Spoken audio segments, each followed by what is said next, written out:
Boa noite a todos. Hoje no nosso novo episódio do Morph Speech, então vamos falar sobre a anatomia do fígado e vias biliares. Meu nome é Márcio Babinski, eu sou professor do Departamento de Morfologia da Universidade Federal Fluminense e hoje vamos conversar então um pouco sobre esse órgão da cavidade abdominal. É importante citar inicialmente um breve histórico, né, dos gregos, né, que traziam como um Prometeus, né, e é um defensor da humanidade, um indivíduo astuto, inteligente, responsável por roubar o fogo do conhecimento de Hestia para dar aos mortais.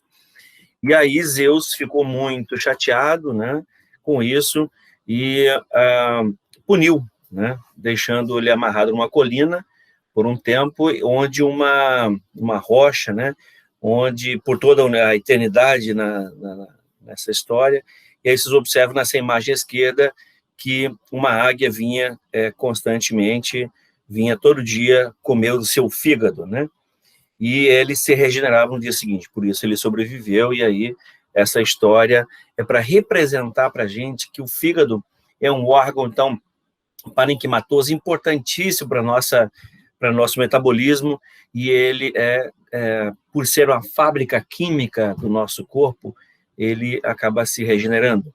Obviamente, agressões constantes podem trazer um tecido fibroso e aí problemas maiores. Tá? Então, isso aqui é uma história só da mitologia grega, falando sobre essa função hepática, né? Então, a forma como eles traziam esse conhecimento de todos. Então, Prometeu aí, filho de Japeto, né, com Ásia, e ele seria, então, o indivíduo ligado a essa história da anatomia, né? Bom, é importante citar uma breve história também a respeito do estudo do fígado, né? Então, vários estudos lá antes de Cristo já foram realizados por mesopotâmios, efésios. Jean Piaget, né? Jean Piaget foi um dos grandes caras que estudou o ducto torácico, ou ducto de Piaget, que é importante para a questão desse metabolismo, e aí lá em 1647. O Glisson, Francis Glisson, em 1654, então ele estudou a cápsula, né? Então, por isso nós vamos ver que o fígado tem uma cápsula de Glisson. Wendel também foi um que estudou a hepatectomia, né? O corte, retirada desse parte desse fígado. E isso em 1911. Em 1954, Claude Coinot, um francês que definiu, então, para a gente uma anatomia segmentar, justamente aplicada a essa cirurgia, essa hepatectomia, né, parcial. E aí ele reportou, então, que o fígado é dividido em 8 segmentos, né? E, então, esses foram os principais estudiosos. Lembrando, então, que o fígado ele tem aí algumas funções, né, como um sistema retículo endotelial, né, envolvido pelo processo de filtração, né, e metabolismo de a homeostase em geral, ele é importante, assim como metabolismo de substratos, né, proteínas, síntese de proteínas. Então, ele tem diversas funções e participa, então, nessa síntese de algumas proteínas, que é importante para os fatores de coagulação, tá? Carregamento de proteínas, como a albumina, transferrina, lipoproteína, e também metabolismo então, lipídico, né? E drogas, e a formação de bile. Então, vejam, ele é um órgão, é uma grande fábrica química, eu diria que talvez nós possamos pensar dessa forma bem simplória para poder entender um pouco desse fígado. Há em torno de mais ou menos 600 a 800 ml dia de volume, né, de bile que ele acaba produzindo diariamente. Então, esse órgão é um órgão também chamado uma glândula mista, né, que ela tanto é endócrina como exócrina, muito parecido, digamos assim, esses termos com a função pancreática, e ele produz, então, alguns hormônios, né, e a porção exócrina dele seria, então, as escórias desse metabolismo que formam a bile, que é importante para a emulsificação das gorduras lá no duodeno. O peso, então, lá no recém-nascido, é em torno de 150 gramas, é o maior órgão numa cavidade abdominal de uma criança. No adulto, em torno de 1.400 a 1.800, né? Ou 1,5 kg a quase 2 quilos, é o peso do fígado. Fisiologicamente falando, ele, por sua vez, com conteúdo sanguíneo, né? Se pegar um fígado encharcado de sangue, então, e pesado, então, em torno de 2,5 kg, né? Então, veja, o líquido é mais ou menos de 500 ml de sangue que eu tenho aí circulando nesse parênquima, ok? A atrofia senil, quer dizer, no idoso, ele reduz de tamanho e aí ele volta a pesar 1 quilo, né? 1,3 kg. Os diâmetros transversais, então, em torno de 20 a 25 centímetros, e um diâmetro antero-posterior, ele tem mais ou menos, então, a distância de 10 a 12 centímetros, né? Vejam, e se você tem uma noção do tamanho do seu fígado, a extensão, né, transversal é mais ou menos o tamanho de uma régua em torno de 30 centímetros, né? A coloração, ela é marrom brilhante, né, no tecido vivo, é um tecido flácido, né, maleável, e ele é envolto por uma cápsula. Aquela cápsula que nós falamos fibrosa é a cápsula de Glisson. Então, essa imagem aqui, percebam vocês, uma membrana aqui esbranquiçada envolvendo esse tecido parenquimatoso. E ele é muito parecido com o fígado de animal, né? Que até, por sinal, ele faz parte do cardápio que nós podemos ter acesso, né? Então, fígado. Geralmente no bandejão tem fígado.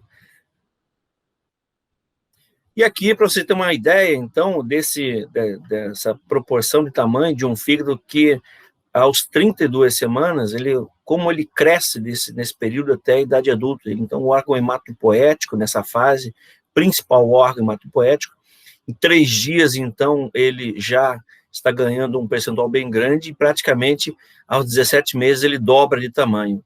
E na idade adulta, então, você tem uma ideia da proporção do crescimento desse fígado. Então, ao nascimento, percebemos aqui, vejam, ele praticamente toma todo o andar aqui mesocólico, todo o andar superior do abdômen é tomado por esse órgão principal, que na realidade, exerce a função de hematopoese. Então, vejam, o fígado de um feto, na realidade, de 3 meses. Olha mais ou menos o tamanho do fígado. Bom, ele está situado na cavidade abdominal, né? Alta, na porção alta, cavidade abdominal, diria que é o andar supramesocólico. Percebam vocês, protegido por algumas costelas, né? Então, grande parte dele, e ele fica logo abaixo da cúpula direita do diafragma. Vocês estão vendo aqui o diafragma, esse músculo que separa a cavidade torácica da abdominal. Percebemos, então, que esse órgão ele se estende aqui, ó, né? Em toda essa região, praticamente bem protegido. E aqui eu chamo dessa região de hipocôndrio, abaixo do côndrio, dessas cartilagens, então, hipocôndrio direito, tá? E ele ainda ganha o espaço aqui da região epigástrica até parte da cúpula esquerda do diafragma, tá bom? Então, ele cobrindo parte de manter uma relação íntima aqui com o estômago, né? Que, por sua vez, na curvatura gástrica maior, que já falamos, então, ele emite aqui o grande aumento, né? O epíplon, grande epíplon, que cobre todo o abdômen. Então, o fígado, vejam, ele tem essa organização, cavidade abdominal alta, fica abaixo, então, do teto dessa cavidade abdominal, que seria pelo diafragma, do assoalho, lá pelo assoalho pélvico. Nesse caso, ele está situado no teto da cavidade abdominal, né, grande parte dele no hipocôndrio direito, né, e aí é importante essa margem costal para a gente fazer alguns exames depois do fígado, saber como ele se encontra aí. Então, veja, existem fatores ligados à fixação dele, né, no quadrante do abdômen, no quadrante superior, nesse hipocôndrio direito.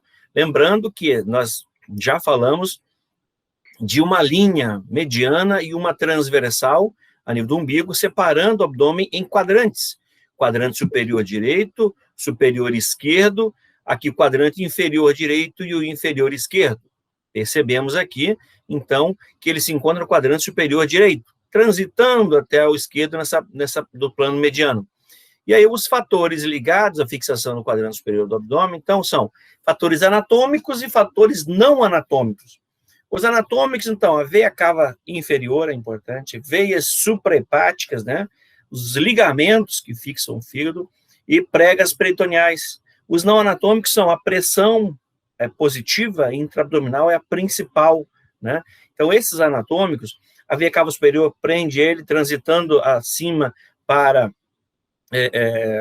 o coração, transita através do diafragma, né? As veias suprahepáticas também saem dele e chegam até a veia cava inferior antes de atravessar. Os ligamentos, aí o ligamento falciforme, que é esse que está aqui na frente, o ligamento coronário, né? Outro coronário com o triangular direito, triangular esquerdo, fixando no diafragma, e esse ligamento falciforme prendendo na parede abdominal. Então, esse ligamento, as pregas abdominais e outras pregas que mantêm relação dele com o estômago, né? Ou pregas ou ligamentos dele com o duodeno, né? Hepatoduodenal, ligamento, e o gastrohepático também, né? Então, agora, fisiologicamente, quer dizer, não anatômica, a pressão positiva do abdominal é importante nesse momento. Então, essa imagem mostra para vocês aqui, embriologicamente falando, e da vida fetal, né? Veja como o fígado se encontra aqui. Imagina uma linha exatamente aqui, está começando a rodar, e roda em torno de 90 a 180 graus, né, da sua posição. Então, o fígado está mais anterior, imagina uma linha aqui traçando, e eu até vou desenhar isso, para vocês entenderem como ficaria. Então, a partir daqui até aqui atrás, eu tenho o mesogastro, né? O mesogastro ventral aqui, então é esse que está exatamente aqui em verdinho, e o mesogastro dorsal. Vejam, eu tenho exatamente aqui lá atrás. Eu tenho aqui, então, o fígado ficaria nessa região, o estômago logo atrás, o baço aqui atrás, e lá a aorta, né? Então, só que aqui já ocorreu, então, a rotação dos órgãos, com a saída deles o onfalocele, enfim, não seria bem esse termo, mas enfim, sai para o umbigo e roda externamente e retorna. E quando ele roda, vocês vão perceber que o fígado vai assumindo a posição à direita, né, do estômago, fica mais à esquerda, o baço acompanha o fígado, fica mais à esquerda, e então esse fígado vai encostar lá atrás, como está nessa imagem aqui. Então esse verdinho, que nada mais é, esse mesogastro ventral e dorsal, vai formar então o ligamento falciforme, o mesogastro ventral, e aqui os ligamentos que fixam o fígado, né? São os ligamentos coronários, o ligamento triangulares, né? Aqui o aumento menor entre o fígado e o estômago, aqui o ligamento gastroesplênico, né? E lá atrás o espleno renal. Percebendo por quê? Porque se continua para cá. Então é o peritônio isso, gente, tá bom? Nessa outra imagem, nós percebemos, então, os quadrantes, que já foi falado aqui, né? Esses quadrantes, então, são quadrantes superior direito e esquerdo e o inferior direito e esquerdo. Então, o fígado se encontra, a extração ali imaginária aqui no superior direito. Aqui tem outras linhas que me favorecem o estudo. Então, veja, eu tenho uma linha que sai aqui médio-clavicular, que ela é uma para-externa, ela está paralela, né, ao plano paramediano. Então, eu tenho o plano mediano transitando exatamente no centro, e os outros são chamados de paramedianos, ou sagital, então são paralelos a. E essa linha hemiclavicular é importante. Mas o principal aqui, para mim, então, é essa sagital dos dois lados, e depois eu vou encontrar aqui nessa linha contínua um plano subcostal, abaixo da costela subcostal, e um plano aqui interespinhal desse processo espinhoso aqui, né? Então, entre as espinhas. Percebemos que fez um jogo da velha? Então, eu separo isso não em quadrantes agora, sim em regiões. Essa região aqui é uma região epigástrica, onde se encontra parte do fígado, e essa outra região, o hipocôndrio direito. O hipocôndrio esquerdo vai encontrar o baço e parte da flexura cólica, né, esquerda.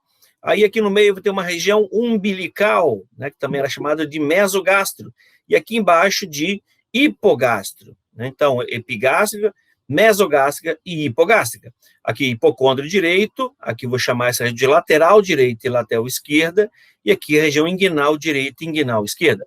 Mas voltando ao fígado, perceba, então ele ocupa o quadrante superior direito, que está aqui, transita parte dele para o esquerdo, mas ele ocupa principalmente o hipocôndrio direito e a região epigástrica, tá? Nessa imagem. Então, essa outra imagem mostra claramente na superfície o diafragma como ele está nivelado à altura do mamilo, né? A cúpula direita e a cúpula esquerda. E perceba aqui, então, essa cartilagem costal, essa margem, criando um ângulo, que nós chamamos de ângulo de Sharp. Então, um ângulo de Sharp aqui, e aqui, então, ele acaba desenhando toda a margem anterior do fígado e a cúpula, praticamente o lobo direito do fígado. O lobo esquerdo, pequena parte dele, atravessa o plano mediano para o outro lado, tá? Então, também, esses quadrantes é importante lembrar. Se eu traçar uma linha imaginária daqui, a gente vai falar isso, já foi falado no intestino, mas de qualquer forma, vamos frisar, então, a linha imaginária do coto umbilical. a tal espinha ilíaca, eu divido em 3 partes, olha só. Então, dividi aqui em 3 partes, né? Então, um terço mais próximo do espinha ilíaca antero-superior do ilíaco, eu vou encontrar, então, o ponto apendicular, ou também chamado de ponto de McBurney. Então, o McBurney é o ponto em que eu identifico na superfície, na palpação, o apêndice.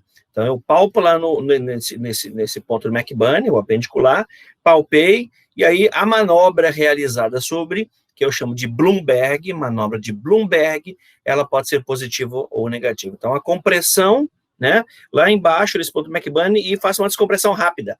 Essa descompressão rápida que pode gerar dor, então, isso porque eu provoco o peritônio irritado, e aí eu tenho, nesse caso, um Bloomberg positivo do McBurney. Isso quer dizer o quê? Em outras palavras, apendicite. Bom, nessa outra imagem, tão importante ela relacionar as costelas para a gente saber na superfície como é que eu tenho essa imagem, que eu tenho esse fígado situado nessa região. Então, gente, é só contar, eu tenho uma regra mnemônica, né? Veja, a margem superior da 5ª costela e da 10ª costela aqui. Então, olha só, 5, margem superior da costela e margem inferior da costela contralateral. Então, 5, 5, 10. Grave essa regra. 5, 5, 10. 5ª costela, margem superior direita, e 5ª costela, margem inferior esquerda. E aí a ponta da 10ª costela à direita. Então é 5, 5, 10. Vocês gravaram, então, o método para entender onde ele está desenhado, onde ele se situa na superfície. Que esses pontos de reparo anatômico me ajudam eu identificar, tá bom? Então, isso é importante que vocês tenham em mente. Aqui são as relações pleuropulmonares, lembrando que o diafragma está sobre ele, a cúpula direita do diafragma se encontra, aqui já mostramos agora para vocês, e aí lembrando que essa cúpula, ela tem esse formato, né, de uma cúpula mesmo, e aí o pericárdio, não, pericárdio não, na verdade, a pleura, ela vem e se reflete sobre o diafragma, e aí o pulmão, ele está sobre o diafragma e dentro dessa pleura. Então, nessas imagens, essas linhas aqui, é para mostrar para vocês as linhas em que se encontram a pleura, né, e com o pulmão. Então, vejam, na 5ª aqui, eu vou ter, então, a linha aqui sobre o fígado, né? Vejam, então, eu tenho o fígado, o pulmão e a pleura, tá? Então, considerando as costelas vista lateralmente aqui, perceba que encontro aqui a pleura posterior, né? Nesse nível do fígado, tá? Por isso, quando vai fazer uma drenagem, isso que é para chamar atenção, quando você vai se fazer uma drenagem torácica, que já foi falado aqui para vocês, eu tenho que tomar cuidado para não lesionar, não perfurar quem? O fígado. Porque, vejam, eu tenho aqui essa pleura, esse recesso costofrênico em cima do diafragma, que está uma camada de músculo muito estreita, que está em cima do fígado. Então, eu tenho que tomar cuidado para fazer a punção, né? E aí, para que não ocorra, essa drenagem torácica, para que não ocorra lesão hepática. Aqui os recessos subfrênico e subhepático, vejam. Então, olha aqui, nessa imagem eu tenho aqui em vermelho o diafragma, né? E aí, em preto, vocês percebem aqui, eu tenho, na realidade, o diafragma está em pretinho, nessa pintado aqui, e aqui, nessa linha, e com a coloração mais avermelhada, que se reflete sobre o diafragma, então são as pleuras, e lá em cima o pulmão. Então, veja, agora, abaixo disso, se aqui em cima eu tenho pleura, abaixo do diafragma eu tenho o peritônio. Então, o peritônio está exatamente aqui, e ele se reflete sobre o fígado, né? Então e a vesícula biliar, esse peritônio é o peritônio visceral. Então, abaixo do diafragma e sobre o fígado, eu tenho um espaço, um recesso, né? Esse recesso chamado subfrênico, que está abaixo do diafragma, ou subhepático. Na realidade, o subhepático seria aqui embaixo, o subhepático e aqui o subfrênico. Essa outra imagem, uma vista agora, mostrando a relação aqui do lado direito, aqui do lado esquerdo, vejam, o lobo esquerdo. Notem esse espaço aqui, então, é o chamado de supraepático. Então, vejam, supraepático ou subfrênico praticamente são similares, subfrênico e supraepático. O que está abaixo do fígado, então, é subhepático. Nessa imagem mostra claramente, então, o peritônio aqui de novo, olha só. Então, o peritônio em toda a parede, revestiu todos os órgãos, já foram falados, né? O mesentério, o mesocólon, o omento, ia revestir o estômago, o aumento maior aqui, o aumento menor, e ele, veja, branquinho, vai continuando esse aumento aqui, ó, por trás do fígado, reflete o fígado e dá origem à parede. E a mesma coisa desse outro lado, reflete sobre o fígado e se prende no diafragma. Então, essa região aqui são os ligamentos coronários, os triangulares, né, que fixam ele, a parede abdominal, no teto, que seria o diafragma. Percebam vocês, então, os espaços que eu falei de subfrênico ou suprahepático e o subhepático, aqui abaixo, né? Então, isso é importante ver essa relação do fígado, né, com o peritônio. Em maior aumento, né, de novo, olha o diafragma, né, e aqui uma parte do fígado, vocês percebem que ela é o quê? Desnuda de peritônio. Então, não tem o peritônio aqui. Chamamos dessa área de área nua, ela está em íntimo contato com o diafragma, né?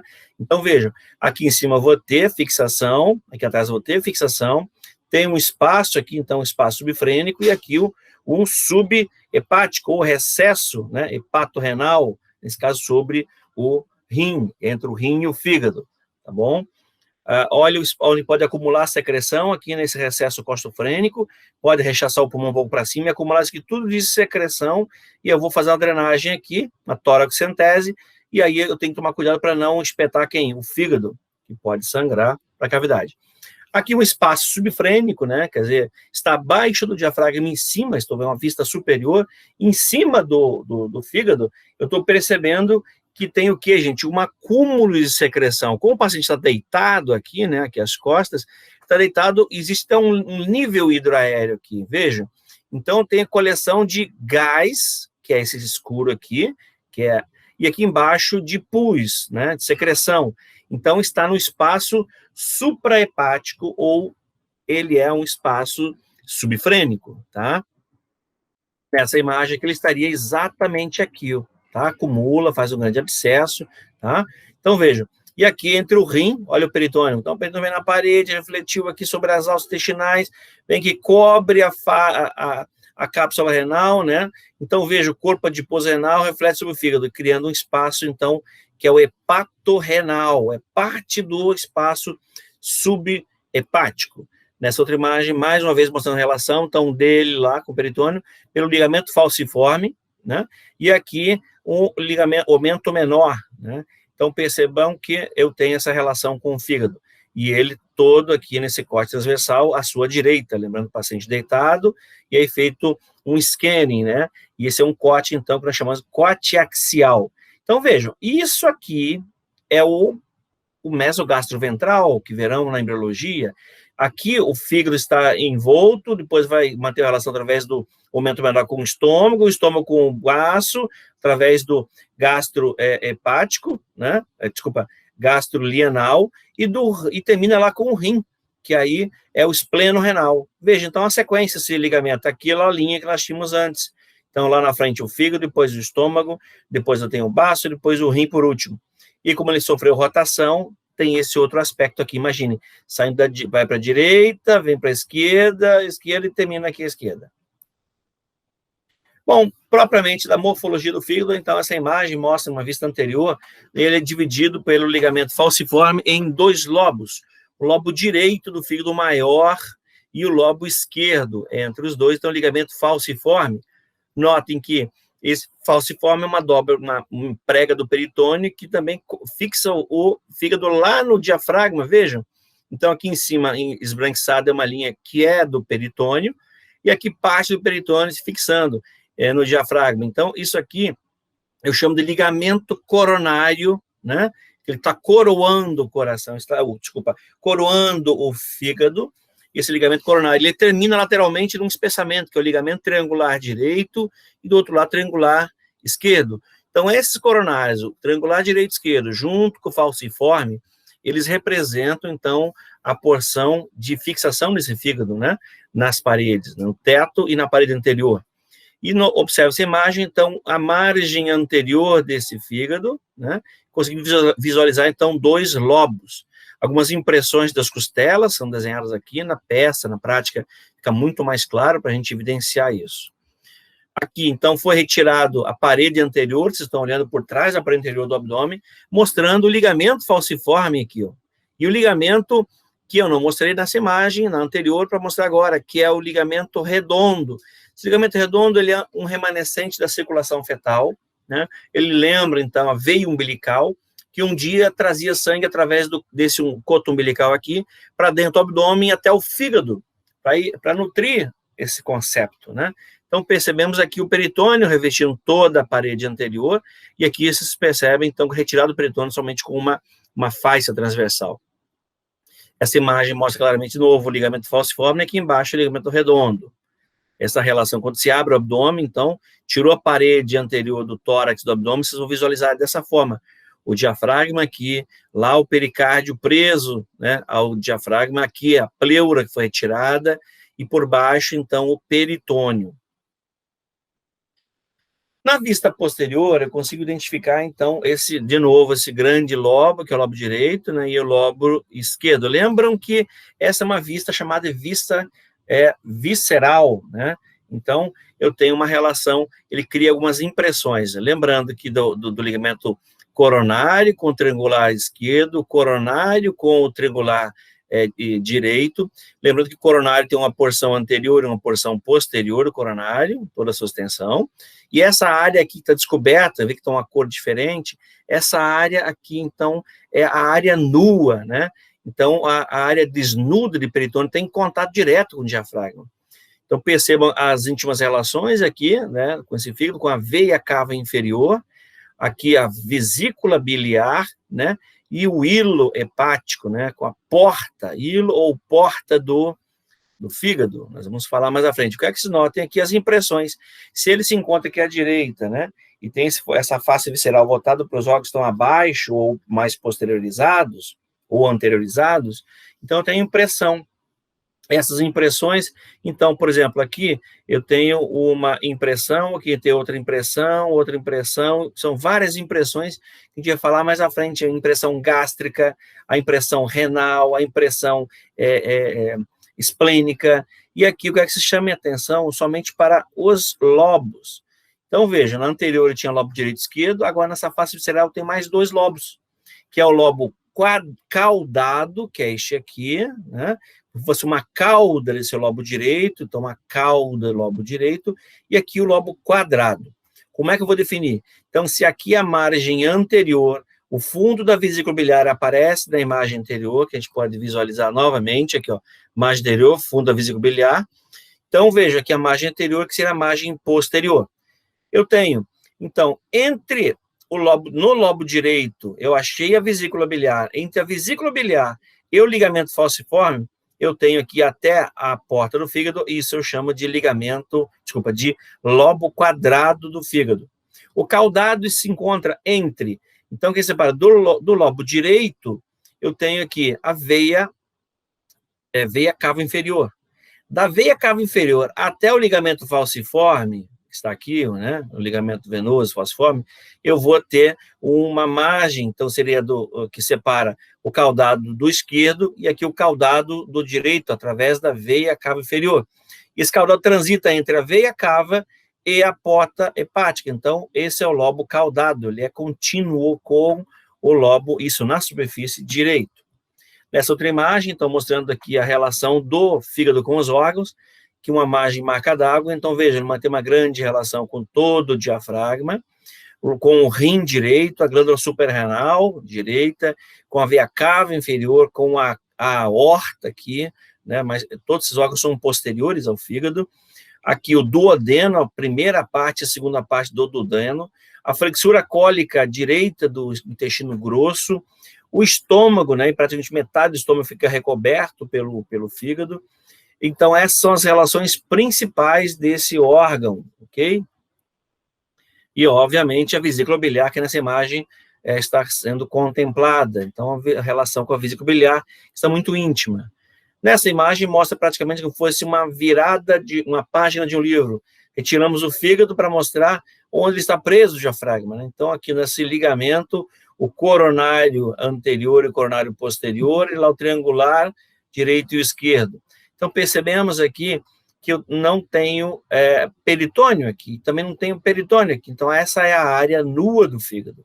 E as veias que trazem o sangue já metabolizado dentro do fígado, através dessas veias hepáticas aqui, que são 2 a 4, e geralmente são 3 veias, elas estão aqui, mas elas drenam para onde? Para essas 3 aberturas, são as veias hepáticas ou suprahepáticas que drenam para a veia cava inferior, porque o sangue de toda a cavidade abdominal, por exemplo, dos órgãos da cavidade, intestino delgado, grosso, do baço, pâncreas, né?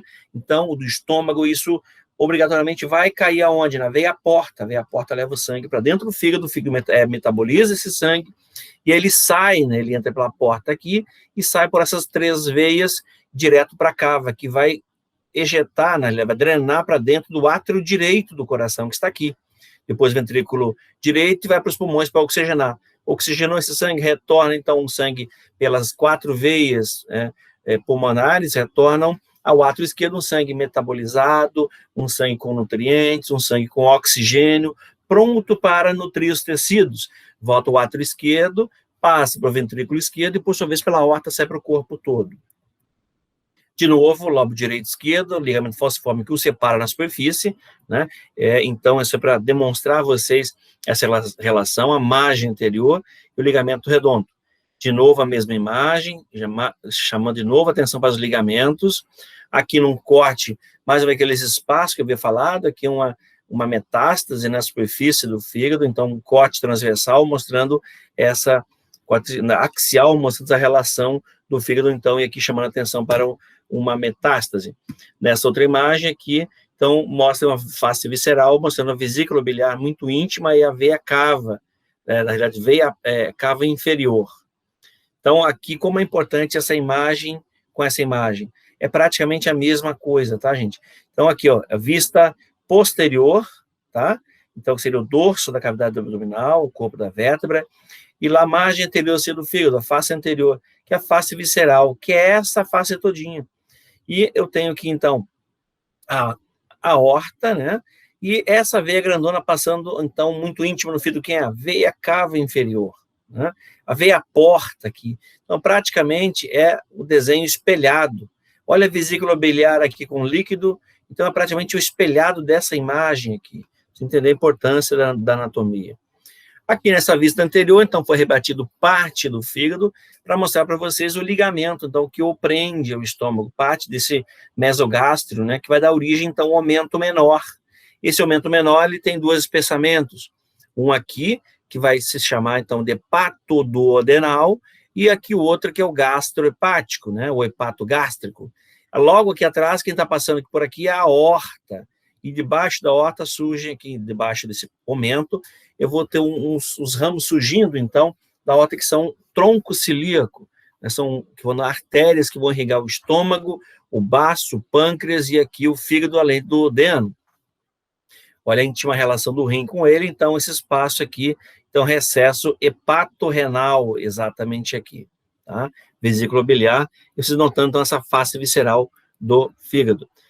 Notem que o ligamento hepatoduodenal, né, e o aumento aqui o cirurgião está palpando quem está transitando atrás desse aumento. Então, são ramos daqui do tronco cilíaco, que seria a artéria que vem para o fígado, a hepática própria, e aí isso é palpado, né, através, então, de um forame. Esse forame é chamado de forame omental, ou também chamado de forame de Winslow, tá? Outra imagem mostrando, então, no corte axial, o que está fazendo? Está palpando para sentir a artéria, para cirurgicamente ele identificar e isolar a artéria para poder ligar um elemento dessa tríade portal. Qual seria o elemento? Então, tem uma artéria hepática, eu estou isolando, não vai ser o ducto bilífero e a veia porta. Então, não vou ligar, não vou mexer em vaso, só vou separar os vasos para poder ligar, sim, então, o ducto bilífero, que, na realidade, o termo técnico seria colédoco. Eu vou isolar o colédoco cirurgicamente, tá? Vou lembrar, então, que no parênquima intra-hepático eu tenho essas tríades, né? Tríade portal, e aí esse sistema importante nessa tríade hepática, onde encontro sempre, então, um ramo da veia porta, um ducto biliar, né? E um ramo da artéria hepática, formando tríade hepática. Vocês vão perceber que aqui está mostrando que é um corte, que está mostrando lateralmente isso, né? Então, percebam aqui um ducto uma biliar, né? A artéria levando sangue, a veia levando sangue. Então, a artéria vai levar sangue para nutrir o parênquima, né? Os hepatócitos.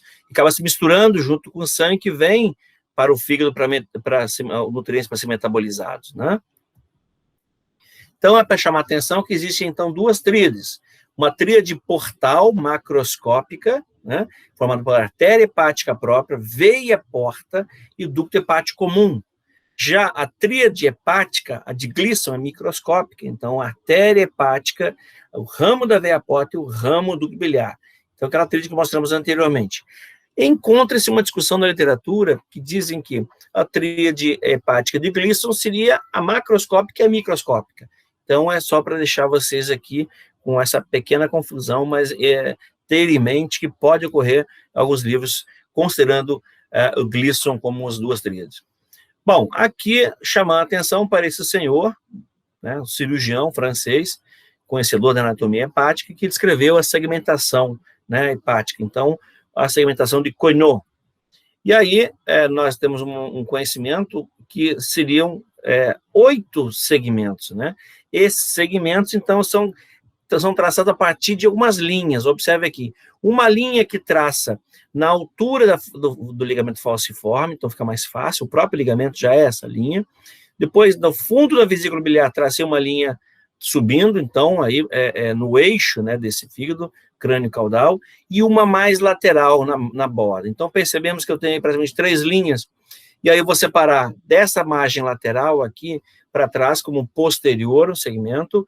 Depois eu vou ter um segmento anterior aqui da vesícula biliar até a margem lateral. Depois da vesícula biliar até o falciforme, vou chamar de segmento medial. E depois aqui do falciforme para o esquerdo lateral. Então é fácil, gente. Ligamento falciforme. Entre o ligamento falciforme e a margem lateral, vou encontrar no meio exatamente uma linha, que está exatamente aqui no fundo da vesícula biliar. Então, essa linha está um pouquinho mais para cá, ela está aqui, o desenho é só mais didático, separando que daqui para trás é o segmento posterior. Daqui, dessa margem lateral até essa linha da vesícula biliar, eu chamo de segmento anterior. E o medial é dessa linha do vesículo biliar até o falciforme, segmento medial, e o lateral vai ser lateral. Por conta de quem? Desses posterior, anterior, medial, lateral. É a divisão, né, que ocorre, então, tanto da artéria, daquela tríade portal, né? Então, veja, novamente o esquema. Então, aquele fundo da vesícula biliar, ela está importante para você, que é a linha de quem? Aqui tracejando. Quem está passando aqui atrás? Eu tenho a veia cava inferior, percebemos? Olha a vesícula biliar, essa aqui é uma imagem, está um pouco rodada. Então, tracei a imagem, aqui o segmento anterior, lá o segmento posterior, aqui eu vou ter o segmento medial e o segmento lateral. São segmentos, então, desse tracejado, mostrando quem? Então, a segmentação de quem? Da vesícula, desses ramos biliares, da artéria e da veia, da tríade portal, né? Então, e aí é separado esse segmento anterior, né, em superior e inferior, né, lá atrás posterior, superior e inferior, aqui medial, superior e inferior, e o lateral, superior e inferior. Percebemos? Então, aqui nessa imagem, mais uma vez, olha a vesícula biliar, aqui traçando uma linha imaginária, até a porta lá em cima. Então, porta não, desculpa, a veia cava inferior, traçando a linha imaginária. Então, daqui até a margem, eu vou ter um segmento, que é o segmento anterior, de lá para trás, posterior, aqui medial e lateral. E aí, nós temos esse desenho aqui embaixo, de novo chamando a atenção, né, desse esquema, e aí você tem uma segmentação que se você voltarmos aqui, a gente pode observar. Então, eu não tracei uma linha imaginária aqui, separando o que é superior, inferior, superior, inferior, superior, inferior. Pois bem, agora observe esses números, né? Eu tenho o segmento 1, que está aqui em cima, então imagine o sentido horário na superfície do fígado. 1, 2, 3, 4, 5, 6, 7, 8. São os 8 segmentos aí, né? Então, o lobo esquerdo, ele tem o segmento 2 e 3, né? O segmento medial todinho ele é o 4, o segmento anterior é o 5 e o 8, lembrando o horário, o sentido do relógio. O 7 e o 6 e o 7 são o segmento posterior. O 7 seria o superior, o 6 inferior. O 8 aí seria o superior, o 5 inferior. O 4 todinho é o medial, né? E lá o superior e inferior do lobo esquerdo. Então, nessa imagem agora vista visceral, você vai perceber que nós temos aqui um anti-horário. Essa imagem aqui é anterior na superfície, então sentido horário, e de baixo para cima, olhando aqui na vista inferior, então o segmento agora é anti-horário. Saindo da veia cava inferior, o lobo quadrado, olha ele aqui, então ele é o segmento 1. Perguntamos lá numa avaliação, enfim, qual o segmento 1? Lobo quadrado. Ponto, ficou fácil, né? E aqui o ligamento, então, venoso, ele, a partir daqui, o que separa, né, o quadrado do esquerdo, então o esquerdo tem o segmento 2, segmento 3, segmento 4, que seria aquela porção anterior que nós falamos, né? Aqui seria o medial, desculpa, o 5 é o lateral, o 7 e o 8. Aqui tem um desenho esquemático mostrando isso de novo, né? Olha só como é interessante. 2, 3, 4, 5, 6, 7, 8, tá? Então, segmento, esse aqui é o medial, esse é o lateral. O lateral tem o 2 e o 3, que seria o superior e inferior. Aqui o anterior, o medial, o lateral vou ter o segmento inferior, que é o 5, e o superior, que é o 8. O 6 do posterior e inferior é o 6, e posterior e superior é o 7. Fácil. Isso tudo para mostrar para vocês a segmentação. Olhem aqui nesse outro desenho mostrando o esquema, então, lateral, superior, inferior, de novo, ó, medial, superior, inferior, anterior, superior, inferior, e lá vai ter o posterior, superior, inferior, tá? Isso para chamar a atenção dessa veia porta, ela abre em o quê? Ramos para os segmentos, né? Olha que interessante. E dos segmentos surgem quem? As vênulas que vão drenar para se organizar em 3 veias, para drenar para a cava inferior. Nota, então, aqui em lilás é o sangue que saiu do intestino grosso, intestino delgado, levando minerais, liberando água, nutrientes, né? Macromoléculas para chegar lá no fígado e ser quebrado em micromoléculas, nesses segmentos, pela veia porta. E aí houve, então, esse metabolismo, eu vou ter o quê, gente? O sangue, ele já agora sobe com moléculas já especializadas, né? Então, e drena por 3 veias para a veia cava inferior, tá? Nesse mesmo sistema aqui vai estar entrando aqui uma arterinha para nutrir, né, que é a artéria hepática, e vou ter um ducto biliar nessa imagem, estou mostrando aqui, ó, estão vendo esse verdinho? Então, é uma tríade portal, essa é a tríade portal, tá? Então, segmentação de Coinot. Aqui um outro desenho, de novo, chamando a atenção, olha como é fácil, gente. Então, segmento 2, 3, o 4, aqui, ou 1, como é que é o lobo? Quadrado, né, lobo quadrado, então o 2, 3, o esquerdo, o 4 seria A e B, que seria o superior e inferior, é o lobo, então, medial, e aqui o segmento medial, e aqui o segmento anterior é o 8 e o 5, e o segmento posterior e inferior é o 6 e o superior é o 7. Então, existe uma classificação de Coinot, e alguém mais descreveu uma outra classificação. Coinot só tem 8 segmentos, né? Já o Bismuth, ele tem, na realidade, ele divide, ele tem 7 segmentos, ele tem 8 segmentos, só que ele divide 4 em 4A e 4B, que seria o superior e o inferior. Mais uma vez, chama a atenção disso, então fica claro para vocês a segmentação, tá? E de importância cirúrgica, né? Então, aqui é um desenho de sistematização do livro do Rouliat e Latagier, mostrando esses lobos, né? E chamando a atenção que o segmento 1, então, esse segmento 1, que é o quadrado, seria o caudado, na realidade, seria o lobo de Spiegel, tá? Que pode estar aumentado. Aqui, só mandando a atenção, o mesmo esquema, só está repetido, de novo, só repetido para chamar a atenção dessa segmentação, né? Isso pode ser visto também no exame de imagem, uma ressonância, consegue se dividir isso claramente e dizer, olha, tem um tumor aqui, por exemplo, lá no segmento 8, né? Então, como fica fácil, né? Então, veja aqui a relação da veia porta adentrando, né? Aqui muito íntima essa margem anterior, e a partir dela que vai abrindo naqueles segmentos. A artéria sobe junto, a artéria hepática aqui, ó, hepática comum, depois ela abre hepática própria para esses segmentos, né?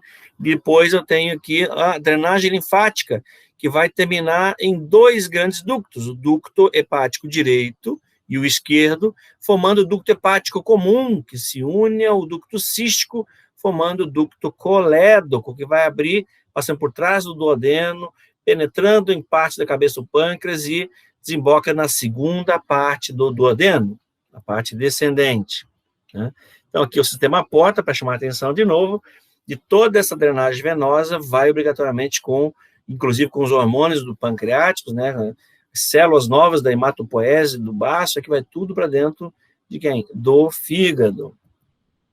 De novo, aqui vem a porta, e chamar a atenção essa porta, essa gástrica esquerda, que são os ramos esofágicos. Então, imagine quando tem uma obstrução aqui, tem uma cirrose hepática, um tumor, né, um adenocarcinoma, comprime essas veias e congestiona tudo atrás, inclusive aqui essas esofágicas. Nós chamamos, então, daquela que pode levar a uma hemorragia digestiva alta, são as varizes esofagianas. Nesse esquema, mais uma vez, chama a atenção, então, dessa veia mesentérica superior junto com a esplênica, formando a veia porta, e aqui o ducto biliar.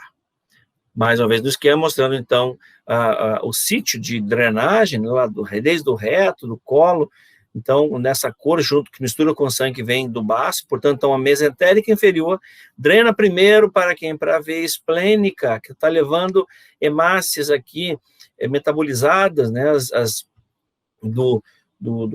da hematopoese, tem hormônios aqui do pâncreas, a insulina e o glucagon, que se misturam com esses sangues minerais que vêm aqui no intestino e vão para o fígado, assim como do intestino delgado, aqui todos os nutrientes que foram já digeridos são absorvidos e vai para o fígado também. A inervação do fígado acontece, então, a parasimpática, através de ramos, então, dos nervos esplâncnicos, né? O esplâncnico torácico maior, tanto o direito quanto o esquerdo, ele é formado a partir de T7 a T10, tá? T7 a T10, então, percebendo essas linhas vermelhas contínuas, são fibras simpáticas pré-ganglionares, né? Vão até o gânglio, chega aqui no gânglio celíaco, e elas se tornam, então, mais pontiagudas, então, são as fibras pós-ganglionares, são essas pontilhadas vermelhinhas, sai do gânglio celíaco, então pós-ganglionar. As fibras parasimpáticas, então, elas são provenientes do nervo vago, que é o 10º craniano, que está aqui em azul. Então, esse azul vem até aqui embaixo, e aí as fibras contínuas azul, aqui essas fibras, linhas azuis, são as fibras parasimpáticas pré-ganglionares, que chega até o gânglio também, depois do gânglio pós-ganglionares, né? E a escurinha são fibras aferentes sensoriais. Então, leva o estímulo doloroso, né, daqui dessa região gastrohepática, né, para a medula, até o nível vertebral, então, de T7 a T9, mas lembrando que eu tenho o nervo frênico aqui, o frênico ele chega até o diafragma, né? Então, se eu tenho uma irritação peritoneal, uma irritação hepática, aqui eu posso levar uma dor. Então, no lado direito, através do frênico, uma dor referida lá para o meu ombro, através desse nervo, né? Então, essa ramificação dessas fibras acontece ao redor de ramos da artéria. Então, vejam, elas chegam até aqui e percorrem as artérias que vão até o fígado, o duodeno, aqui, a vesícula biliar, tá? Então, aqui a dor referida por conta, então, do nervo frênico, a irritação diafragmática, que leva uma dor desse hipocôndrio e uma dor irradiada para o ombro direito, observando que essa dor de hipocôndrio pode ser até posterior, por conta dos ramos intercostais, né, do ombro. Então, são dores que você tem que considerar ombro direito e hipocôndrio, tem que considerar o fígado, tem que considerar a vesícula biliar. Então, aqui a inervação, vejam esses traços que vêm lá do esôfago, o nervo vago, que é o parasimpático, então, esse aqui, né, ele abrindo em ramo hepático, do tronco vagal, e o ramo gástrico aqui. Então, percebam que esse outro plexo que vai chegar aqui, todo emaranhado, então é do simpático, né, formando, então, aquele nervo esplâncnico. Aqui a drenagem linfática, então, acontece, percebam esse desenho aqui, bem interessante, né. Número 1, então, a coluna vertebral, né? Vocês percebem que o número 2 lá em cima, então, eu estou com a parede torácica anterior aqui a coluna vertebral, o diafragma aqui, o número 4, né? E aí a drenagem linfática acontece para um grupo de linfonodos, que são os linfonodos da porta do fígado, né? Então, o parênquima, ele acontece, a drenagem dele na parte mais inferior desse fígado, para essa região de porta do fígado. Então, aqui eu encontro linfonodos dessa porta do fígado. Eu tenho um grupamento que vai seguir até o 7 aqui em cima, veja, o 7 e o 7'.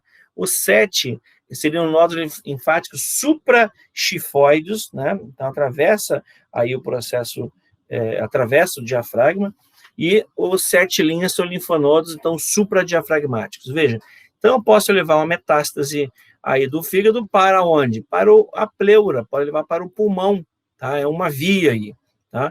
E aí, ou drenar essa linfa para essa região, então, da porta do fígado, ou alguns ramos, que são os linfonodos suprapancreáticos.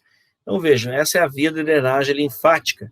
Nesse outro desenho esquemático, mostra claramente que o principal fluxo então, acontece para esse linfonodo do diafragma aqui, né, alguns externais, paracardíacos e paracárdicos, que são próximos do estômago, e aqui essa via principal, então, paraexternal, né, broncomediastinal, pois possa levar um tumor aqui dessa região do fígado para o pulmão. Essa outra imagem mostrando a relação, de novo, desses vasos com os linfonodos frênicos, né, cavais, os linfonodos aqui do abdômen, então, vão acabar drenando para essa região dos linfonodos celíacos, que, por sua vez, para a cisterna do quilo. Olha, então, as nossas metástases, elas podem ser hematogênicas, então, ocorrendo ou do pulmão para o fígado, posso ter metástase do pulmão no fígado, ou no rim, ou nos ossos, ou no encéfalo. Agora, do fígado, eu posso ter exatamente a metástase direto para onde? Pulmão, por conta dessa drenagem linfática, né? Veja, então, a tireoide para o pulmão, o rim para o pulmão, ou para o osso, ou o intestino para o fígado. Então, veja, o fígado leva para o pulmão, né? Ou ele recebe do pulmão, ou recebe do intestino metástase, por conta dessa drenagem hematogênica, ok? Alguns abscessos podem ocorrer, então, nesse fígado. Veja, aquela região que nós chamamos de subfrênica, né, ou suprahepática, eu não tenho os ligamentos, né, e aí acabo criando pseudomembranas, então eu posso acumular secreção, né, e gás, eu posso fazer um abscesso aí. Esses abscessos podem ocorrer nessa região, tá? Ou abaixo disso, então, outro abscesso aqui, abaixo do fígado, então, subhepático, né? E olha ele novamente aqui, entre o fígado e o rim, então, naquele recesso hepatorrenal, posso ter um abscesso hepatorrenal, e essa região, então, aqui, muito importante, tá? E aí, vejam, eu posso fazer uma drenagem, então, peritoneal, né? Uma drenagem extraperitoneal, e exatamente para colocando um dreno aqui, aonde? Para essa região subfrênica ou subhepática, e drenar isso, tá? Um outro desenho, outra vista, então os drenos ali na superfície, ok? Então, uma cirurgia percutânea pode ser também essa drenagem transperitoneal, aí um abscesso subhepático, subfrênico, ou ainda do outro lado, né, o subfrênico ou supraesplênico. Então, as dores referidas, como eu já havia falado, olha a vesícula biliar, o fígado, o duodeno, e eles irritam aí o lado direito do ombro, né? E o hipocôndrio direito até a região posterior, por conta de quem? Irritação do peritônio, por sua vez, o diafragma, e as fibras do nervo frênico direito estão aí nesse diafragma, então, levando uma dor para essa região do ombro, né? Nem toda dor no ombro ou cervical à direita, tem que se pensar em hérnia, tem que pensar em órgão abdominal também, gente. Essa imagem mostra para vocês um trauma hepático, né? O fígado aqui sangrando. Aqui, percebam essa hemorragia, essa efusão aqui, por conta de um tumor pulmonar. Eu não tenho lá, falei para vocês, a relação do pulmão com o fígado, e aí um sangramento para essa região aqui, né? Subhepática. Aqui um trauma foi corrigido, então, porque usei o aumento, né? O aumento pode ser um tecido tá ali. Então, coloquei no meio daquele trauma, aquela lesão, e suturo ele no parênquima hepático. Isso acaba criando uma cicatriz biológica aqui, né? E aí eu corrijo um trauma abdominal importante, né? Um sangramento que pode ser absurdo, e aí o indivíduo até chocar, né? Porque o órgão é muito parenquimatoso, bem vascularizado. Sintomas específicos do fígado, de algumas lesões, né? Então, vejam, eu tenho uma icterícia. A icterícia é um sinal, então, esse amarelamento dos olhos aqui, então, um sinal de alteração gastrohepática, sobretudo hepatobiliar, né? Então, essa alteração é importante. E aí você tem uma relação importante também com a medicina chinesa, né? Os olhos para a medicina chinesa, elas são nós chamamos de hua. Hua em chinês quer dizer a beleza fisiológica do órgão. Então, o hua do do fígado se encontra nessa região, mas, sobretudo, os olhos em si, o órgão globo ocular, e chamam de chaw. Chaw quer dizer kiao, escreve kiao, chaw. Ele é o sinal de ligação com o fígado. Então, se eu tenho um olho amarelado, eu tenho o quê? Eu tenho posso ter uma hepatite, tem uma obstrução biliar. Se eu tenho um olho com uma mucosa com pouco sangue, tem uma anemia. E aí o fígado é um órgão importante, que nós já falamos, para a hematopoese, né? Então, veja como é interessante. Aí a cultura oriental, e aí esse ruá, eu estava trocando, o ruá seria as unhas. Então, se eu tenho umas unhas quebradiças, né, e eu tenho uma alteração dessa fisiologia hepática, tá, aquele brilho nas unhas, isso é a consideração da medicina chinesa. Olha como a insuficiência hepática, desde de um simples marca aqui na pele, aqui em cima, que nós chamamos de xantelasma, mostrando que tem alteração no metabolismo hepático, com acúmulo de colesterol, mostrando por esse xantelasma, o sinal patognomônico para a gente, há um adenocarcinoma, uma obstrução daquela tríade portal, levando ao que, gente? Se eu tenho uma veia que chega ao fígado, que a veia é a porta, né?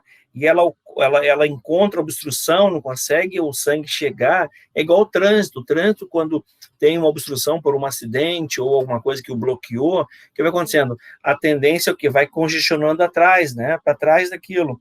E aí, no vaso, imagine vocês, como no trânsito. O trânsito tem alguns espertinhos que se acham, os espertinhos querem que furar, sair daquele trânsito, vão pelo acostamento, saem da pista por outras pistas que são colaterais. A mesma coisa acontece com a veia porta, ela aumentou a pressão, nós chamamos de hipertensão portal. Ela aumenta a pressão interna, a parede acaba aumentando a permeabilidade e sai muito líquido, né, plasma desse vaso, aí para a cavidade abdominal, e aí eu tenho um acúmulo de sangue. Isso nós chamamos de ascite, A-E-A-S-C-I-T-E, ascite, tá? Acúmulo de líquido na cavidade abdominal e que tem que drenar, tá? Uma paracentese. Então, veja, o exame do fígado acontece, olha a margem que eu falei para vocês agora há pouco, subcostal, né? Então, isso é uma manobra de garra, uma manobra de Mathieu, onde você palpa essa margem, pede o paciente respirar profundamente. Quando ele respira, o fígado ele vem, encontra a ponta dos dedos, e aí você consegue perceber a superfície desse fígado, se ela é nodular, o quanto que ela aumenta dessa margem aqui. Então, inclusive, eu posso medir isso, é importante, então, eu fazer essa mensuração, que acontece a partir, então, dessa linha. Eu traço uma linha imaginária até onde o fígado veio. Digamos que o fígado tenha vindo até aqui, quando ele inspirou profundamente. Eu vou ver a quantos centímetros eu tenho desse rebordo costal, né? Então, uns 3, em média, 3 centímetros, ele é normal. Agora, passou, eu tenho aí 8 centímetros a margem, né? 8 centímetros desse rebordo costal, 8, 9 centímetros, eu tenho aí uma hepatomegalia, tá? O aumento do fígado, então, eu chamo de hepatomegalia. Como no baço, eu tenho uma esplenomegalia. Aqui outro exame bimanual, né? O abdômen relaxado, põe a mão atrás, né, para favorecer, e aí você invade a cavidade com a mão para perceber esse fígado, né? Então, a hipertensão portal acontece por conta daquela circulação colateral, e elevando um sinal de cabeça de medusa, varizes esofagianas, que já falamos, de fundo gástrico, hemorroidas, todo o sangue que vão chegar lá. Então, veja, as varizes esofagianas aqui a hemorroida pode estar aumentada por conta não somente do fígado, mas aumenta a pressão abdominal, então pode ter veias hemorroidárias aumentadas, porque o sangue não vai, né? E eu posso ter o quê, gente? Aquilo que eu falei, a ascite aqui nessa cavidade abdominal, né? Olha a ascite novamente, então o abdômen fica globoso, lembrando um abdômen de sapo, um abdômen batráqueo, mas a pele brilhosa, distendida, com a pressão abdominal está aumentada, né? Veja o acúmulo, então, de água livre no peritônio. E esse acúmulo desse líquido que sai do vaso, ele leva algumas proteínas, né? Como, por exemplo, a albumina. Então, esse indivíduo tem uma hipoalbuminemia, é uma diminuição de albumina no sangue. Então, tem que tomar albumina, tem que parenteral. Olha a ascite, que pode levar, inclusive, uma hérnia umbilical, que aumentou a pressão tão grande que houve um aumento aqui dessa pressão e um abaulamento no coto umbilical. E aí existe um teste que nós chamamos sinal de Piparote. Então, você coloca o paciente, pede para um colega, o próprio paciente, coloca a mão aí no centro do abdômen, de um lado, estão vendo que tem a aliança do examinador, essa mão é para perceber uma pequena pancadinha desse outro lado, para criar ondas, né, ondas desse líquido dentro da cavidade abdominal, que vão colidir com outra parede do abdômen, e eu vou sentir com a mão, essa mão que está aqui do examinador, com a aliança. Então, sinal do piparote, um sinal de acúmulo de líquido, então, de ascite, tá? E a massa 6 move decúbito, então isso é importante também você palpar, né? Aqui uma imagem de videolaparoscopia, né, uma imagem mostrando a superfície do fígado está toda irregular. O que eu estou verificando na superfície? Então tem vários pontos, vários nódulos, que nesse corte aqui de um exame anatomopatológico, vocês conseguem visualizar, gente, vários nódulos aqui de cirrose, né? E também é uma peça que lembra também algumas estruturas, algumas alterações que podem ocorrer. Então, na cirrose pode evoluir para um adenocarcinoma. Aqui uma embriopatia, mostrando o fígado todo aumentado, né? Observa essa outra fetopatia, uma listeriose, então a bactéria listéria aqui no fígado pode levar a essa listeriose. Lembrando que a listeriose, assim como o Listerine, então esse Lister, se você separar a palavra aqui, Lister, foi em homenagem a um grande anatomista, né, que foi Joseph Lister, na história da medicina, é o cara que descobriu, então, que tinha como e foi criticado na época, tinha como você, que tinha um micro-organismo que ele não conseguia visualizar, mas uma forma que ele podia borrifar aí sobre o campo cirúrgico, o formol, né, e aí ele estaria esterilizando. Então, ele sofreu muita crítica na época, mas depois do advento do microscópio, enfim, do descoberto desse micro-organismo com Pasteur, ele foi laureado, enfim, e existe homenageado, né, com a bactéria chamada Listeria. Então, por isso, listeriose. E também nós conhecemos aquele enxaguador bucal, Listerine, em homenagem ao Joseph Lister. Algumas variações podem ocorrer, então, essas variações nos lobos, né, intrahepático, ou atresia, inclusive, pode ocorrer, ou um excesso, ou um lobo de Riedel, que seria, então, um lobo que é o caudado mais aumentado, que está ele aqui, então, lobo de Riedel, ok? Ele pode ter N variações desse lobo de Riedel, não vou aqui me estender com essas variações, só para saber que existe, principalmente por cirurgião, e isso tem que saber, inclusive, um nódulo anômalo que atravessa aqui o diafragma. Então, vejam, ele pode acompanhar aí o forame da veia cava inferior ou uma abertura anômala que pode ocorrer aí, tá? Esse lobo, então, intratorácico. As vias biliares, então, a gente vai falar agora, essas vias biliares, então, na realidade, são as vias que drenam a bile. Quem forma a bile, já falamos, é o fígado, né, a escória do metabolismo hepático, então, ela escoa por vários ductos biliares, que vão terminar, basicamente, se unindo em dois. Esses dois que se encontram na imagem aqui, são esses que são os ducto hepático direito e o ducto hepático esquerdo. Uma grande trama aqui de vários drenando para esses dois, e esses dois se unem formando, então, e representando, como acontece aqui para cima, intrahepático, dessa organização, e eu tenho, então, o hepático esquerdo e o ducto hepático direito, os dois se unem formando o ducto hepático comum. O hepático comum, ele recebe o ducto cístico, vem desse cisto, esse pseudocisto, que é a vesícula biliar, né? Então, o ducto cístico com o hepático comum vai formar o ducto colédoco, né?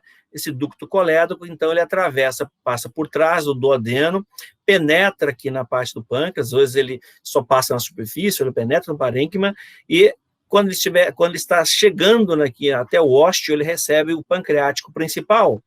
Nós já falamos em duodeno. Então, vejam, formando a ampola hepatopancreática. Ampola hepatopancreática, quer dizer, dando o nome da origem desses líquidos que vão desembocar no duodeno, né? Então, ampola hepatopancreática ou de Vater, ampola de Vater. E o ósteo, nós já falamos que é o esfíncter de Ódio, é um ósteo com um esfíncter muscular, esfíncter de Oddi, tá bom? Então, nessa imagem, nós observamos aqui a vesícula biliar muito íntima, presa ao parênquima aqui hepático, através de quem, gente? Do peritônio. Lembrando que essa membrana, então, que envolve aqui do peritônio, todo o fígado, nós chamamos de cápsula de Gleason. Lembra que eu havia falado no início? Então, Gleason foi um grande estudioso. Então, cápsula de Gleason aqui envolve o fígado, né? E aqui prendendo, então, a vesícula biliar, né? Ela apresenta aqui, então, um fundo muito íntimo dessa flexura cólica direita, ela está muito íntima dessa primeira e segunda parte do duodeno e do fígado. Então, percebam ela. E recebe uma arterinha. Então, a artéria hepática comum, ela chega até aqui, deixa ramos duodenais, né? Deixa ramo que é o hepático próprio e um ramo que nós vamos chamar aqui, então, dessa hepática, que é, aqui em cima, a artéria cística. Nessa imagem, conseguimos visualizar, então, a vesícula biliar tem um fundo, um corpo, né, e um colo. Também ela é chamada de bolsa de Hartmann, e quem o descreveu, então, o cirurgião, por isso é uma cirurgia de Hartmann, seria a colecistectomia, que é a retirada da vesícula biliar. Pode ser por vídeo ou cirurgia aberta, né? Então, a tendência hoje em dia é sempre por vídeo. Então, vai 2 a 3 furinhos, onde entra o material cirúrgico e a câmera, e é feito por vídeo, retira a bolsa de Hartmann. Então, tem o fundo, o corpo, né, e o infundíbulo, com o colo, né, e o seu infundíbulo, essa porçãozinha final, que vai dar o início aqui ao colo, e aqui o ducto cístico. Lembrando que esse ducto cístico, ele tem, então, uma parte espiralada, né, e uma outra parte lisa, que aí se une, por sua vez, ao hepático comum, formando o ducto colédoco.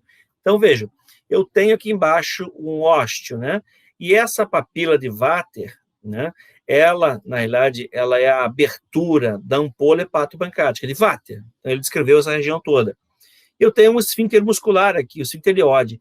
Ele fica constantemente contraído, constantemente preso. Então, veja, o fígado fica gotejando dioturnamente, gotejando bile.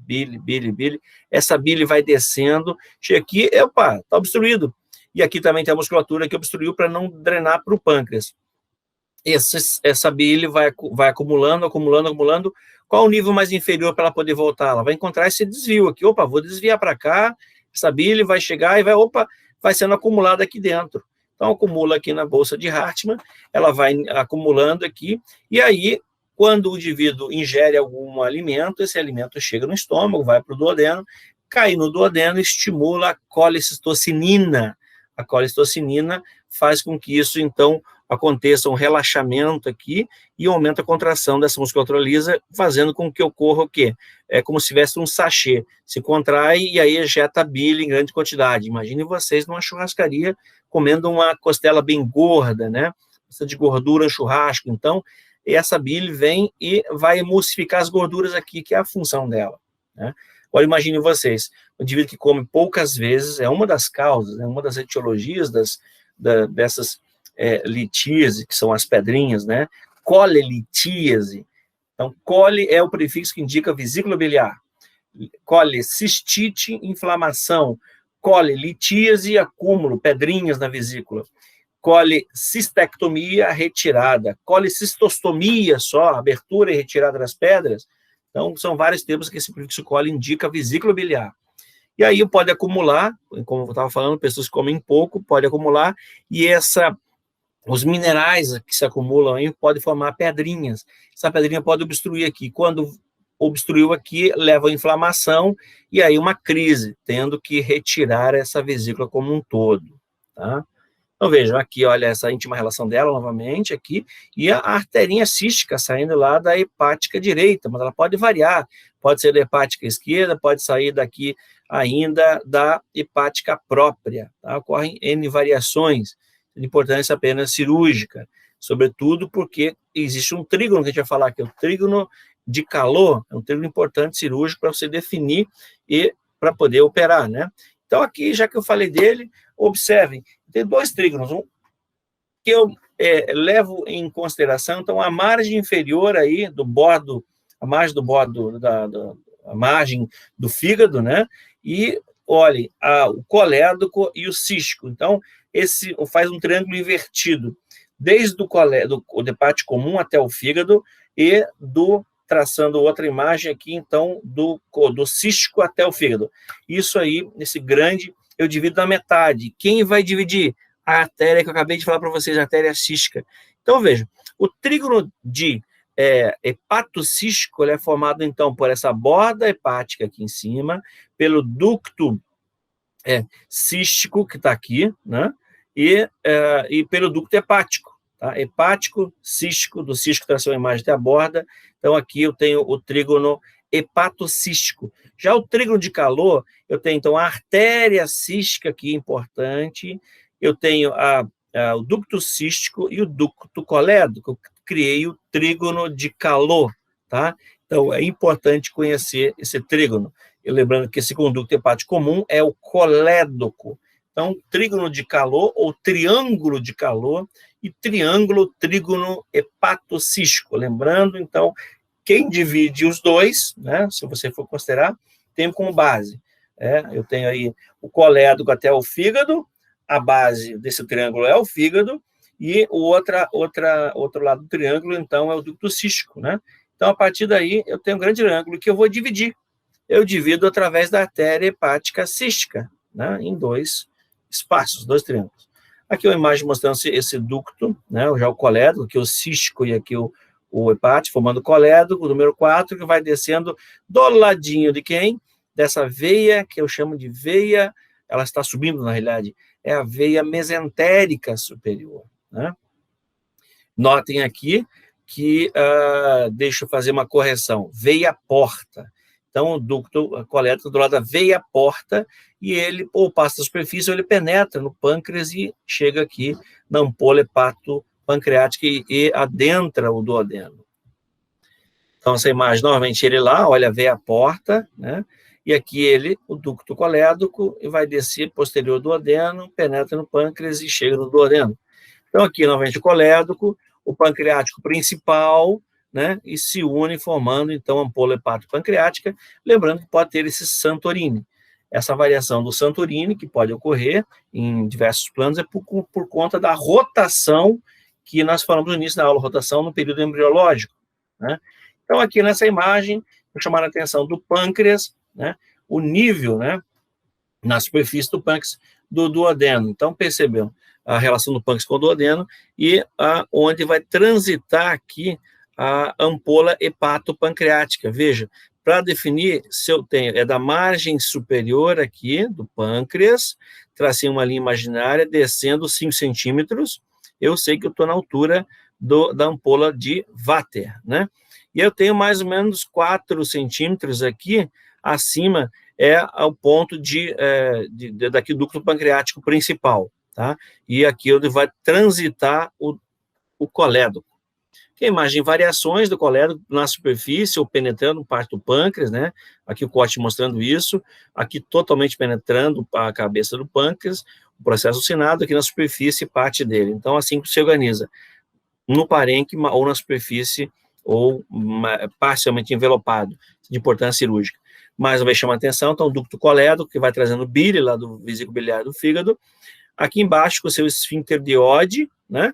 E é um esfíncter específico aqui do colédoco e um esfíncter específico para o pâncreas. Então, esse esfíncter é meio inconstante, mas esse esfíncter nós chamamos, então, de esfíncter de Oddi, tá? E aqui são as 3 regiões do esfíncter. Ele pode apresentar, então, 3 pontos, né? O colédoco, uma parte mais superior, né? Esfíncter superior, um inferior, número 2, e o esfíncter 3 da ampola, especificamente. E o número 4 é um esfíncter pancreático, que às vezes é inconstante. Mas, às vezes, então, esses dois, o número 1 e o 2, que estão constantemente contraídos, principalmente eles, e acumulam bile, vão acumulando bile lá para cima. Esse pancreático aqui, o número 4, ou às vezes o hepatopancreático, impede que a bile possa voltar para o pâncreas, né? Isso é problemático. Então, eu tenho mais ou menos 2,5 centímetros da papila até esse esfíncter, né, até o pâncreas, e eu tenho mais ou menos 3 centímetros da papila aqui, né, de Vater até o esfíncter mais proximal, superior. Aqui são variações que eu não vou adentrar, não vamos discutir em detalhes, são vários estudos mostrando, então, que nas porções do pâncreas eu tenho a divisão, que é o diâmetro vai diminuindo, em outras palavras, né, na cabeça, no corpo e na cauda desse pâncreas, o diâmetro do ducto de Wirsum, então ele tem aí esse diâmetro nessa região, tá? Nessas regiões são diferentes. Aqui variações desse ducto, né, pode ser, então, nessa forma, que é o mais comum, ok? Canal curto comum, ou pode ser essa outra, que é o pancreático, abrindo individualmente com o colédoco, individualmente, né? Ou essa outra parte aqui. Então, esse canal longo, esse aqui é um problema que eu tenho, então, posso ter drenagem bile para o pâncreas, e aí trazer problemas aí para esse pâncreas. Aqui uma vista, né, mostrando para vocês, então, injetando um contraste, e aí para você ver a via biliar todinha, o via biliar desde até o ducto cístico, na via biliar, e também para o hepático, né, o colédoco e os hepáticos comum, direito e esquerdo. Então, essa via é importante ser avaliada previamente antes da cirurgia. Aqui, mais uma vez, chama a atenção daquilo que havíamos falado, no Santorini, né? Também repetido. Aqui, a irrigação, então, da vesícula biliar, que eu já falei, acontece pela cística, e o próprio fígado, ele é irrigado, então, pela hepática própria, que abre em ramos acompanhando a veia porta. A drenagem hepática e biliar acontece por esses linfonodos hepáticos que estão aí na porta do fígado, que, por sua vez, essa linfa drena para a região aqui celíaca, né, junto com os pancreáticos, ok? Aqui, mais uma vez, chama a atenção dessa relação, né, chamando, então, o trígono de calor aqui. Vejam, olha, o cístico, aqui o colédoco e a artéria cística. Então, esse aqui é o trígono de calor. Continuando, aqui em cima, seria o trígono hepatobiliar. Aí, chamando a atenção, de novo, a irrigação desse ducto, então, o biliar comum, como o pancreático, já falamos, a irrigação acontece pela gastroduodenal, ramos aqui superiores, né, a posterior, superior da pancreas duodenal e um ramo inferior. Aqui são variações de importância cirúrgica, então, dessa segmentação dos ductos, é um formal hepático comum, tá? Então, isso é mais intrahepático. E aqui uma vesícula com imagem contrastada para vocês observarem vários cálculos, né? Então, no interior dessa vesícula. Isso eu chamo, então, de colelitíase. Não falem mais pedra na vesícula, por favor. Bom, dessa forma, então, nós finalizamos essa apresentação.